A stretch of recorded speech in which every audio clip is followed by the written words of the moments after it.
Happy Thanksgiving weekend and welcome to the Mulligan Stew podcast. It comes from our friends at Tasting Room Radio. This special is with a very special person. It's Natalie Maclean. If you're a wine fan of any stripe in Canada, and certainly in the States as well, you will know about Natalie Maclean, the James Beard Foundation Journalism Award winner 4 times. She has written a book. It is about wine. It is about her, but this is a very different book. It's called Wine Witch on Fire, Rising from the Ashes of Divorce, Defamation, and Drinking Too Much, a memoir. It starts when Natalie Maclean, best-selling writer, is shocked when her husband of 25 years demands a divorce, and then she's accused of plagiarism in her wine reviews by rivals. She has to fight for her son, rebuild her career, and salvage her self-worth using heart, humor, and her own smarts. She reconnects with the vineyards that once brought her joy, the friends who sustain her, and her own belief in second chances. You're going to love this story. It's pretty dark, but it gets happy in the end, joyous. She lives in Ottawa. She's a Canadian, but she brings a Canadian point of view to the wine world. Natalie Maclean, for this next hour on Tasting Room Radio. We wish her, her family, and you a happy Thanksgiving. Here's our conversation with Natalie Maclean. Terry David Mulligan, this is Tasting Room Radio and the Mulligan Stew podcast and the Terry David Mulligan YouTube channel. My apologies for having to say my name 3 times, Natalie, but that's just, you know. Well, I'll remember it that way, Terry. It was Terry what? Natalie Maclean, world's best drink journalist at the World Food Wine Awards, also 4 James Beard Foundation Journalism Awards. She's the author of Red, White, and Drunk All Over, and Unquenchable, and Wine Witch on Fire. He said, holding up the book to the camera. Looks well loved. Okay, 3 questions right off the top. How are Cameron, your mom, and you? How are you? We're all well. And people always ask, where did we all net out? Well, I'm here, so I'm still standing. And actually, the reception to the book, Terry, has been amazing. I didn't know what would happen. I was kind of terrified, but it's been overwhelmingly positive. So that has really been reassuring. And I mean, the response too has been touching. We can get into some of the reader letters if you like, but my mother is doing fine. She's in good health, which I'm so happy about. And Cameron, I have to always rename him in my mind because I changed everybody's names, of course, has graduated from Waterloo Engineering and is now working in artificial intelligence. And he says his number 1 goal is to put me out of a job. I say, just try, buddy. But anyway, we like to joke about it. This is quite a journey you've been on. Well, first of all, your life itself is quite a journey, as we all know. You have so mmany different interests that you tie together when you write, when you make comments, including music. It's interesting, some music quotes in there.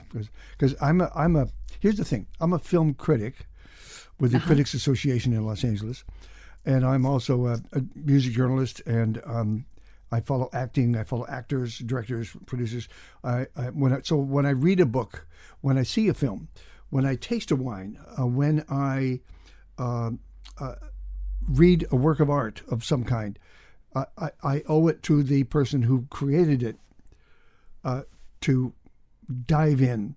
I'm in the middle of judging the nominees for the Documentary Film Awards for the critics in November. There's over 300 documentaries to watch, and you can't. Just like wine, you can't drink them all. Much as you'd love to. Yeah. I'm thinking, if you can tell us the story, the outline of the book, it will also keep people in mind that this is your life. You have to expose it to all of us, your fans, people who sort of know you, some people who follow you every word. They all have to find a way through it, right? Mm-hmm. Yes, we're all on a journey together. And a number of readers who had early responses to the book said, I have to keep reminding myself this wasn't a novel. It wasn't fiction. It was real life, yes. Which I love that they said that. Anyway, so yeah, the book, Wine Witch on Fire, Rising from the Ashes of Divorce, Defamation, and Drinking Too Much. It is the story of how one woman, that'd be me, resurrects her career and life in the glamorous but sexist wine industry. And it started when my husband of 20 years, who was a high-powered CEO, demanded a divorce. And then my year got even worse when an online mob of rivals came for my career. And so, Terry, I had to fight for my self-worth, for my own son, and I also had to rebuild my reputation. Along the way, I also had to question what role I was playing in the wine industry that encourages, I think, women to drink too much with certain marketing messages. I needed to get back to the thing that first drew me to wine, the love of wine, the sensory pleasure, the connection with the land and the vineyards. I got really removed from that and got caught up in the business of wine and producing more and more content. And so I characterize this as a true coming of middle age story about transforming your life and finding love along the way. You do have a thing about witches. I do. I do. And you might think from the title, this is a book about an angry woman who has a lot of cats and drinks too much wine, but it's not. Witches really do resonate with me, Terry. And I think it's because their strength comes from within and not from external validation, something I've been fighting all my life to be driven that way. But, my favorite childhood stories were always about witches. So whether it was, The Wizard of Oz, and you had the good witch Glinda and the wicked witch who was never named. But I was entranced by these opposing forces that, of course, eventually I saw in myself. I even love the straight up badass white witch of Narnia. And, she froze Narnia and canceled Christmas. And that was a very satisfying outlet for, a little Miss Goody Two Shoes. But I do realize that some of the types of women can be harmful. And we've had this negative image of witches. But now that I've been through life's dumpster fires, I believe a witch is a wise woman who has walked through the flames and come out on the other side, stronger, wiser, fiercer. You do make the point, actually. I really liked it at about 3 o'clock in the morning. When you made the comparison, you reminded us and yourself that religion was created by men and witches was created by men for women. It was a way of keeping an imbalance in life. Am I reading too much in that, and does it still exist? You're not reading too much into it. Yeah, well, I'm obviously we're both generalizing here, but I was a very strong Catholic growing up, and I have since left the church for a variety of reasons, not due to this one year in my life. But it just, as I step back, because what a good memoir needs to do is make you reflect, because it's the reflections that are of value to the readers. It's not so much what happened to you, it's what you did with it. So I'm reflecting on a lot of things that have shaped my life and that, who and what do I want to be going forward. And one of those key pieces is religion and this fascination with witches. And I saw them as kind of, at a high level, two opposing forces. And I still think that exists today. And yet they also have so much in common, from the rituals and the candles and the, belief in seasonal cycles. As Catholics, we would celebrate Easter and then Christmas and so on.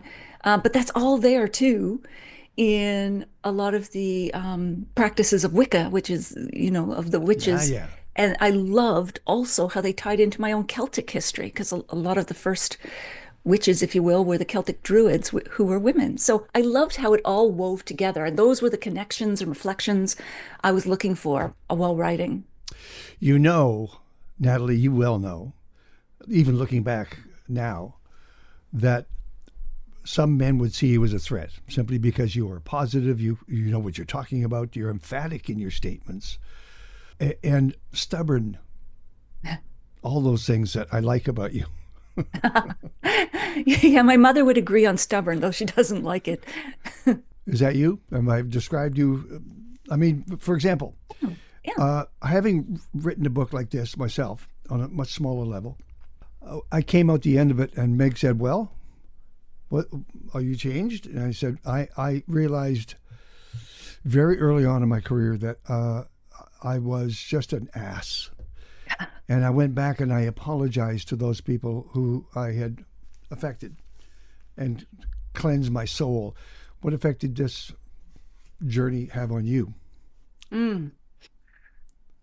Um, well, it made me ask if I was the person that a lot of social media online commentators, which would be a nice term for them, if I was the person they said I was. And I really had to be honest with myself to get any value out of writing the book and for the book to be of any value to anybody else. Yeah. You have to be brutally honest. And that's hard when you've grown up really competitive, always wanting to win, really perfectionistic, and always wanting to please people. And it is really hard to take off those defenses and say, no, no, no, you're not your awards, you're not whatever. Who are you and who do you want to be? And, the answer to that question, am I who they say I am? The answer is yes, no, and something else. I think when life shoves you up against the wall and forces you to address this, you realize that you're not the best thing you've done, you're not the worst thing you've done. You're everything in between. And that's what being human is. And what this taught me is not just that about myself, but about everyone else. Social media is an endless echo chamber, mindless echo chamber of often falsehoods. But it also is a stark contrast to who we are as humans. We are not the worst thing we've done or the best thing we've done. We're everything in between. It's like saying there's one word that can sum you up or one sentence that can sum you up. You're not. You're a novel. And what this experience did for me was, first of all, get me off my high horse, but also when I got back up again, it forced me to look at other people that way, including the people who attack me, and to realize they're human too, and they're operating under the set of assumptions they have, and they actually might be just doing the best they can. Well, remind the audience, please, what they were saying about you collectively. Sure. So the inciting incident, if you will, what set this whole thing off was it's long, tedious, and legally boring, although it can have real implications.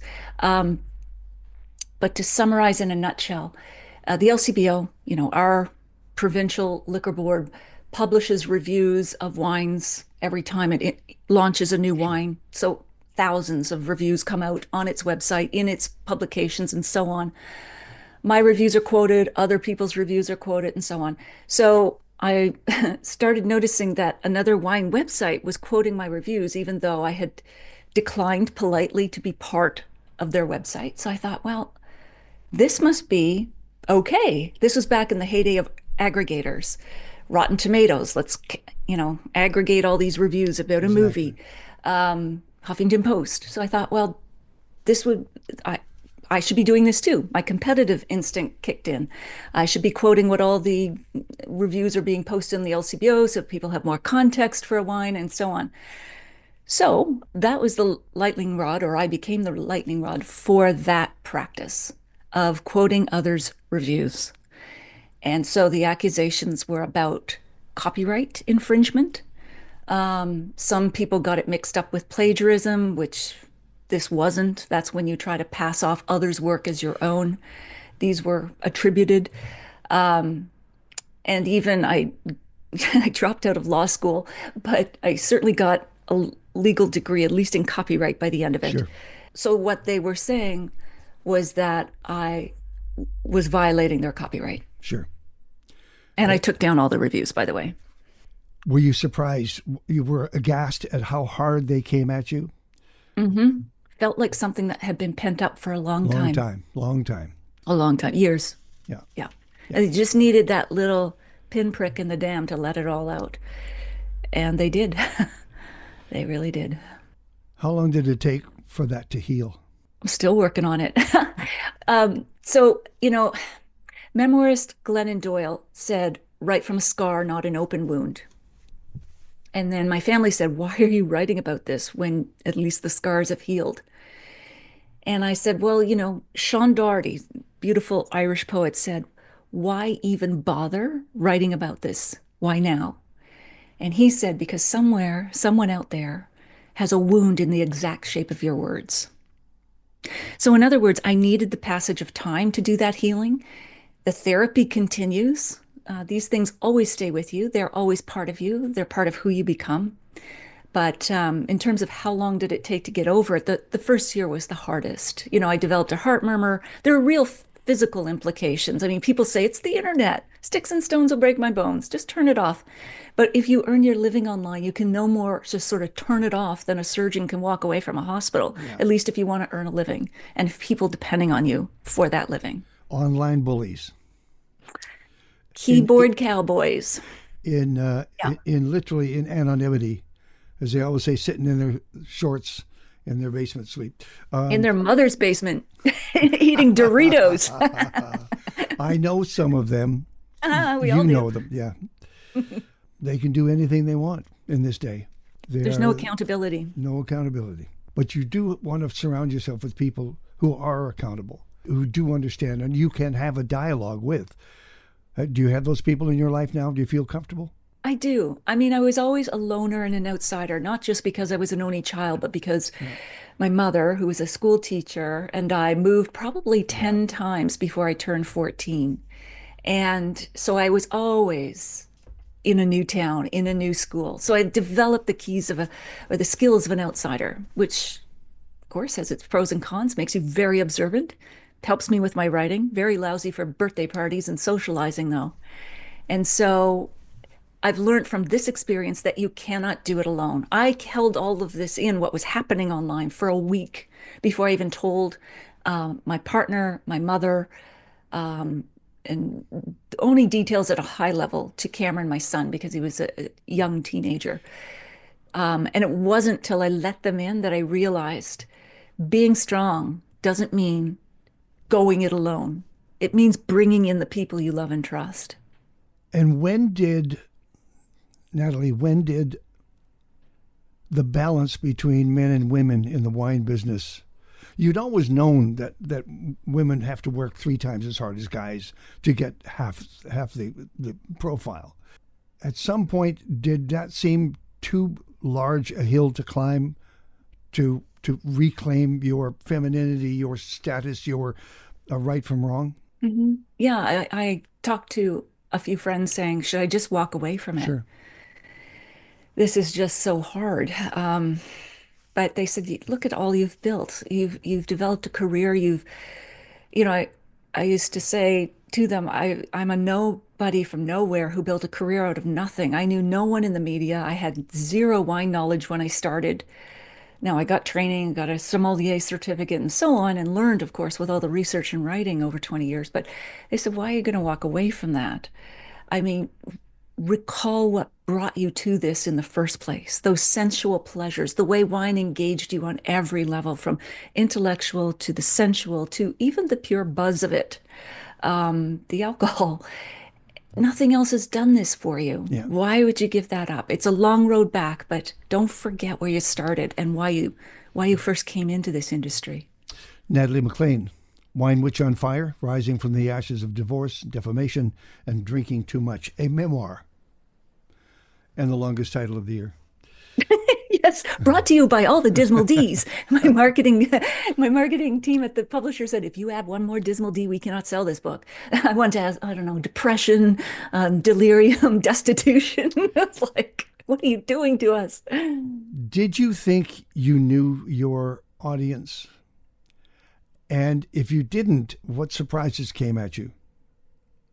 You mean my audience of readers? Yes. And your podcast and just people who follow your words. This must have come as a shocking surprise to them in this conversation. What feedback did you get? Well, yeah, it was a bit off-brand, shall we say. Yeah. So, my first two books were published by Penguin Random House, and my agent and I went back to them, and they didn't know what to do with it. So we went with a more risk-taking publisher who was excellent. Um, but my audience, my readers, it was like I've always had a pretty sunny disposition. I've dealt with lifestyle topics, which wines pair best with your Easter chocolate, whatever. Because I don't want to demystify wine. I want to keep the magic intact, but I want to open the door to more people to the pleasures of wine. And I do believe also that the more you appreciate wine, it's just my personal opinion, the less likely you are to abuse it. So that remained my goal. So when my audience, when my readers saw this book coming, and like even the title alone, Wine Witch on Fire, it's like, what? what more than right turn did you just take? But they stayed, for the most part, they stayed with me. You'll always lose some people who are not on your journey with you, and that's fine. You say goodbye. But what happened is that a lot of people stayed with me, but the circle widened so much, and the reviews that I've had from teetotalers or people who don't drink wine at all have sometimes meant the most to me. But the reactions, like I'll share one with you, Terry, that it just gave me well, I'll just read it. She said, "Hi, this is John." I've changed names, of course. "Hi, this is John's wife. I wanted to let you know that our son took his own life during COVID. He was 21 years old. John started hitting the bottle pretty hard. He's since backed off, and I firmly believe that your book was a big part of that." Wow. So no other book that I've written or piece that I've written has any import like that. It's like, that's worth it. That's worth the price alone. It's well beyond for wine. Me. Well beyond wine. Yeah. Yeah. Yeah. How much drinking were you doing? How much spitting were you doing, and how much drinking were you doing? Too much drinking, not enough spitting. So I've always made this weird differentiation between professional wine and personal wine. Professional is what you and I taste, and we spit, or else we'd be sloshed at 10 in the morning after 10 Cabernets. Exactly that. Right? And drinking too much was never a problem for me in the first 14 years that I wrote about wine, until I got to this no good, terrible, very bad vintage, personally and professionally. I lived in an enophile's paradise. Wine surrounds me still. Bottles fill the gaps in my bookshelf. Bottles sit on my desk. 3,000 bottles are under my feet in the basement. That's right. Easy access. Yeah. I used it as a crutch. It was so easy to do. And so gradually, my personal glass of wine, the hour that I started having my first glass of wine crept up earlier and earlier to like 4 p.m. No one noticed. I had the perfect cover professionally. Sure. If you saw a glass of wine in my hand at an unusual time of day, oh, no, she's writing something or working on something. But I knew the difference. And, wine, it dulled the roar of all my anxiety about the divorce and the online mobbing. But it didn't quiet the whimper that was still inside me. Well, I don't know why I wrote these questions. I'm just following your lead. Thank you. Did you? I read something last night about you suggest an epitaph for your tombstone. What was that line? If I can remember it off by heart, it was something like, on my tombstone it would say, "Here lies Natalie Maclean, 387 million air miles." You get air miles from purchasing wine. Too bad she expired before they did. But there's always that flip kind of sense of humor. I used my own over-drinking habits as a source of humor. You're a gravist. Yes. Stiff humor, grave humor. Uh-huh. Okay.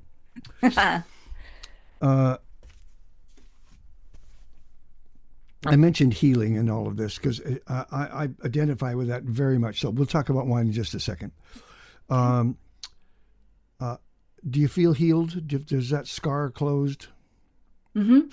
Think about a scar. It's not just metaphorical, but in real life too, is that the scar, scar tissue is tougher than the original skin that was there before it. Yeah.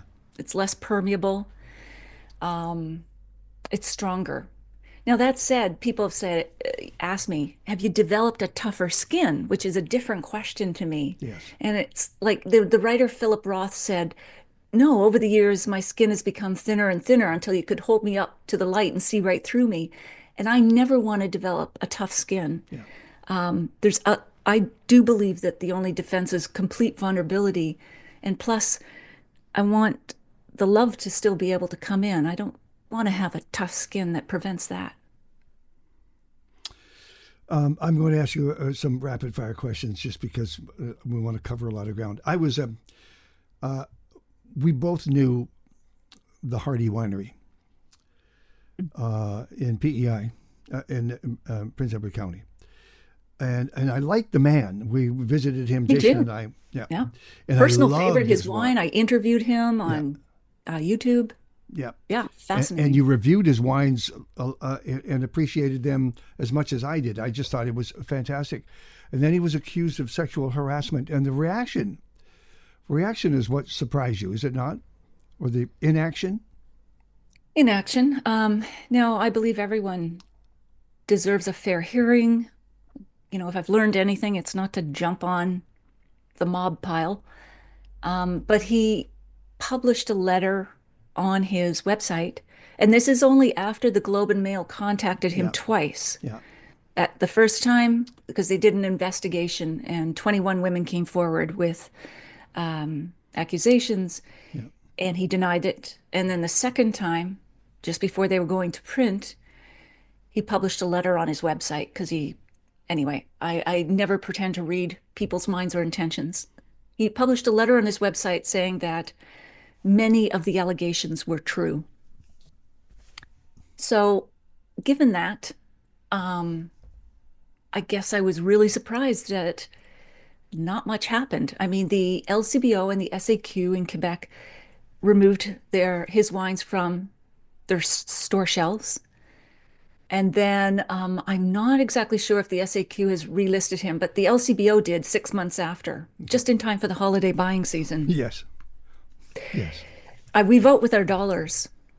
And, you know, it's not my place to right every social wrong, but I believe in that old biblical thing, bloom where you planted.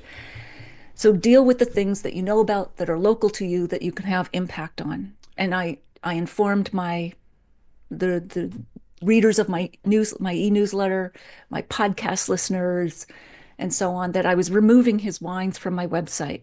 Yep. Doesn't mean I still wouldn't rate them highly, but I decided to remove them and not to review his wines anymore in light of that. I just didn't want to be part of the economic model that supported that kind of workplace. Speaking of holiday gifts, would this be a cheerful read at Christmas time? Because there's humor in it. There's lots of fun. Oh, there's lots of fun. Just because it deals with serious issues doesn't mean can't be humor. I believe the two go hand in hand. And in fact, humor is actually seeing the absurdity of some things that happen. They say comedy is pain plus time. So there's lots of humor in here. Yes, it's a charming holiday. It actually, as you know now, Terry, haven't read it, it opens just before Christmas. Yes. And then it ends a year later before Christmas. Yes.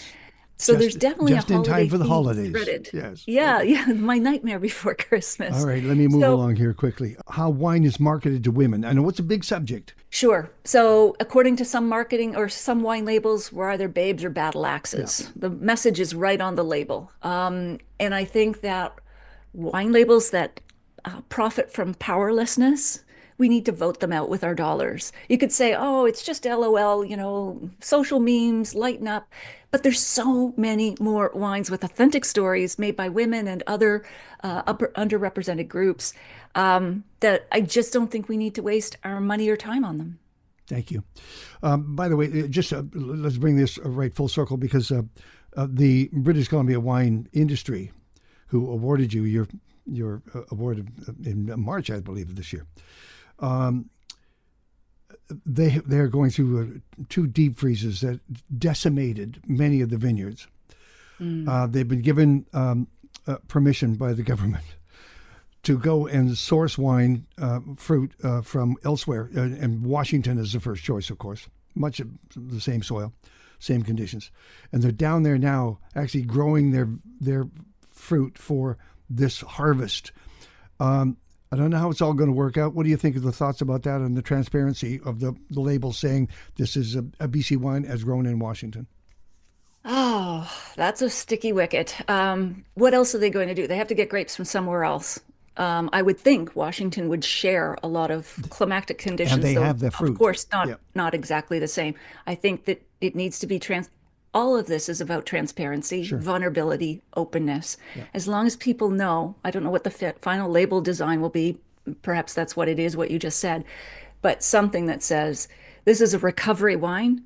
Help us get back on our feet. We That's right. don't have the grapes. What are we That's going right. to do? Let the presses lie still? Fire all these people? It seems to me to be a reasonable thing to do as long as the labels are transparent. Also, the other thing is that certain varietals really got hurt hard. A Syrah for one, Merlot for another. Riesling did well. Cab Franc did well. So there's going to be big changes out west. It's an opportunity, if you will, for rethinking and replanting, just as phylloxera was in the late 1800s for European vineyards. That Sure. that root louse just devastated their vineyards. So there is regrowth and renewal in this industry in many ways, and I guess that's one of the upsides for this. What's in the fridge? What would I if I came to your place? When I opened up that fridge, what would be in there guaranteed? What varietal? Always rosé. So Ontario, BC, Tavel, France, Rhone Ah, Valley, way to go. rosé all the way. And dry, full-bodied, no wimpy stuff. But I just love it. I find it has all of the taste of a great red wine, but none of the heavy oak and alcohol or tannin. Let's just shortcut this. Are you driven by the color? No, I don't care about the color because I've written about the wines or the rosés from Provence, which are beautiful, but they can creep up on you. They call them pink pain because they Yeah. can look the palest of pale salmon, ballet, slipper, whatever.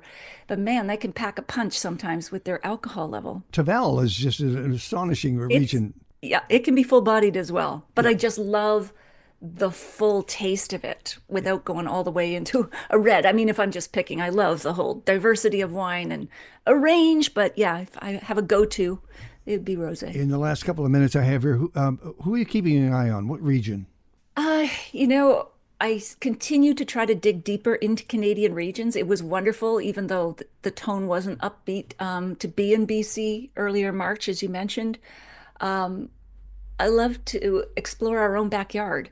I just did a podcast episode on Unreserved Wine Talk on southwestern Ontario, which often gets overshadowed by Niagara. Yeah. I've had Nova Scotia winemakers on there. There's just so much changing and emerging. I continue to write about all wines, but I love digging deeper into what's our own. Yes, you're right. The Gaspereau Valley, outside of Halifax, they're doing wonderful things and making do with what the land will give them, terroir. Exactly. And I'm in the Cowichan Valley, and we have two of our bigger wineries have been bought up by Jackson family, and we are seeing new plantings, new punch. This is Yeah. changing here in It's the exciting. Cowichan. It's the Cowichan's The turn. investment. Yeah. Yep. They used to the Malahat band called it warm land. That's what we are. We're warm land. That we don't have to deal with the lows and the highs, frankly, of the rest of the province. It's quite remarkable. As is this book. As Thank is you, this Terry. book. What's the website? How can people? You have great connections. Sure. So if you just go to winewitchonfire.com, that's going to redirect you to my website, nataliemaclean.com. But winewitchonfire.com is probably easier to spell. I've got lots of bonuses there for those who do buy the book. I'll send you personally signed book plates. There's online tastings that are part of the book. And there's even a book club reader guide that you can use if you have a book club, a wine group, or even just, partners often read the book together because it explores issues of how do you feel about your relationship with alcohol or the way wine is marketed to men versus women.